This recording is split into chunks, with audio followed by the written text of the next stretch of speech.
সরকারি বিদ্যালয় প্রাঙ্গণে ধস আতঙ্কে পড়ুয়ারা। পাণ্ডবস্য বিধানসভার হরিপুর এলাকার ঘটনা। 2023 সালে এই বিদ্যালয়ে এরকম ধসের ঘটনা ঘটেছিল। সেই মুহূর্তে ইসিএল এর কেন্দ্র এরিয়া কর্তৃপক্ষ বিদ্যালয়টিকে অন্য জায়গায় পুনর্বাসন দেওয়ার কথা বললেও তা কাজ হয়নি। বর্তমানে এই স্কুলে 528 জন ছাত্রছাত্রী রয়েছে, যারা একেবারে গরিব পরিবারের ছেলেমেয়ে। গত কয়েকদিনের নিম্নচাপের যে প্রবল বর্ষণের কারণে হঠাৎ মঙ্গলবার সকালে বিদ্যালয়ের মিড ডে মিল রান্নার ঘরের একেবারে পাশেই বিশাল আকার ধস দেখা দেয়। সঙ্গে সঙ্গে আতঙ্ক ছড়িয়ে পড়ে এলাকায়। বিদ্যালয়ের শিক্ষক থেকে শুরু করে স্থানীয়রা ইসিএল এর বিরুদ্ধে গাফিলতির অভিযোগ বলেছেন। যদিও এই দিনের ঘটনায় কোনো প্রাণহানি হয়নি, তবে যে কোনো সময় বড়সড় বিপদ হয়ে যেতে পারত বলে জানান স্থানীয়রা। অবিলম্বে বিদ্যালয়টিকে অন্য জায়গায় তৈরি করার দাবি তুলেছেন তারা। পাণ্ডবস্য থেকে অজিত মেসা, রিপোর্ট নিউজে।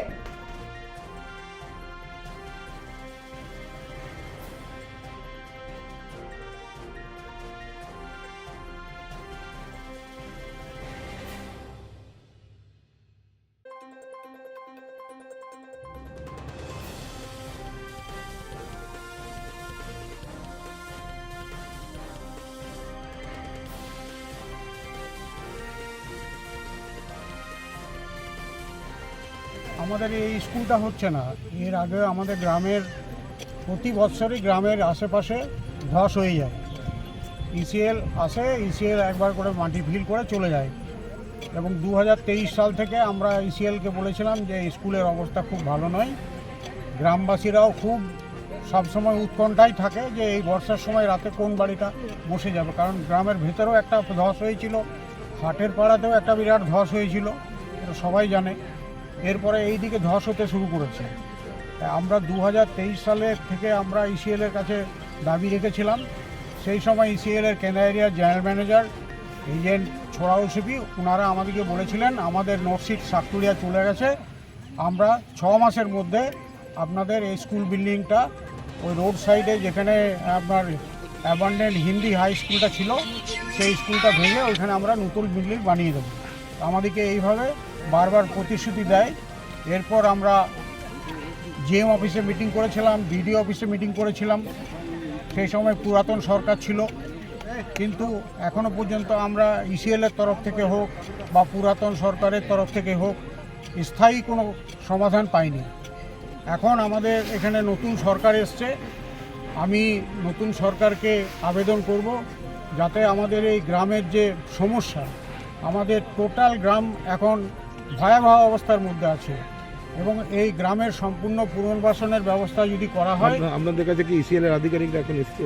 ইসিএল আধিকারিকরা মানে ইসিএল এর আমাদের কয়েকজন ইঞ্জিনিয়ার এসছে। এই যে ধসটা হয়েছে সেই ধসটা কীভাবে এখানে গার্ড করা যায়, হ্যাঁ, যাতে স্কুলের ছেলে বা কোনো লোক যেন পড়ে না যায় তার জন্যে।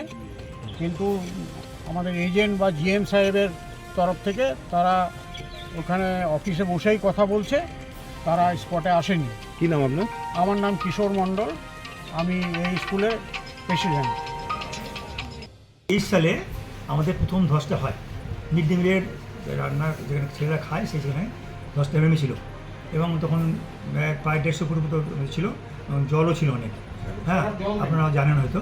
এবং এই নিয়ে তখন ইসিএল এসে বলেছিল যে ওরা প্যাকিং করলো, প্রায় 150 ট্রাক্টর ছাই সব দিয়ে প্যাকিং হয়েছিল, ফেন্সিং করে দিয়েছিল।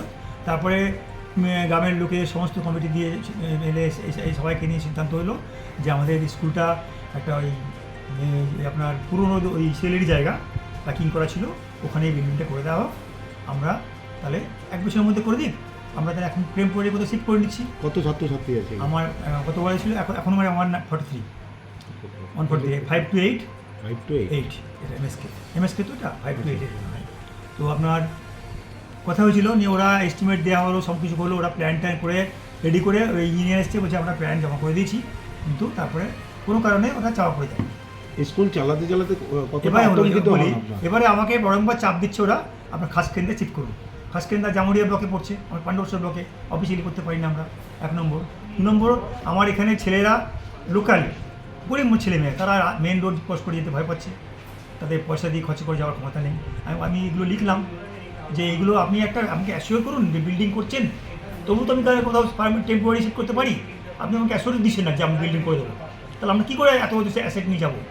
এই অবস্থায় আমি 2 মাস আগে একটা চিঠি করেছি পুরো রেসপন্স যে আমার এই পরিস্থিতির জন্য আপনারা দায়ী, আপনারা আগে কথা রাখেননি, আপনারা ইমিডিয়েট আপনাদের নতুন বিল্ডিং করে দিন, করতে শুরু করুন, আমরা বুঝবো না করছেন, তাহলে আমরা একটা ভরসা পাবো এবং ছেলেমেয়েরা ভরসা পাবে। কি নাম আপনার? সুভাষ ব্যানার্জি। হ্যাঁ, এবারে গতকাল রাত